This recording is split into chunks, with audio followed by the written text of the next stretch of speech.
আমি জোহর নামাজের তৃতীয় রাকাতে জামাত পাই, এখন প্রথম 2 রাকাতের সূরা কিভাবে মিলাবো? চমৎকার প্রশ্ন, মাসবুক হয়ে গেছেন আপনি। তার মানে আপনি 3 নম্বর রাকাত পাইছেন। মনে রাখবেন,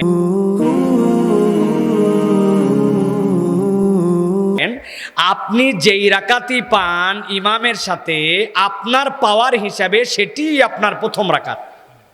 বুঝাতে পারছি? তৃতীয় রাকাত পাইছেন মানে আপনি 1 রাকাত পাইছেন। তাহলে চতুর্থ রাকাতের পর ইমাম সাহেব আসসালামু আলাইকুম রাহমাতুল্লাহ বলে নামাজ ফিরাইছে, তাহলে আপনার 2 রাকাত হয়ে গেছে, আপনার একটা বৈঠক হয়ে গেছে। আপনি এরপরে উঠে বাকি 2 রাকাত সালাত আদায় করবেন। এই বাকি 2 রাকাত সালাত আপনার তৃতীয় রাকাত, চতুর্থ রাকাত হিসাবে পরিগণিত হবে।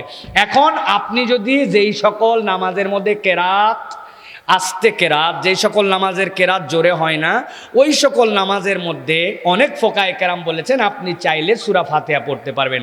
আর ইমামের পিছনে আপনার কেবল সূরা ফাতিহাই পড়তে হয়, এর বাইরে আপনার আর কিছু পড়তে হয় না। সুতরাং আপনার এক্সট্রা কোনো কেরাত মেলানোর চিন্তা নাই। তবে আপনার হিসাব রাখতে হবে, আপনার তৃতীয় রাকাত, ইমামের তৃতীয় রাকাত আপনার প্রথম রাকাত, ইমামের চতুর্থ রাকাত আপনার দ্বিতীয় রাকাত, বাকি 2 রাকাত উঠে আপনি স্বাভাবিকভাবে সালাত আদায় করে ফেলবেন। আশা করি আপনার উত্তর পেয়েছেন।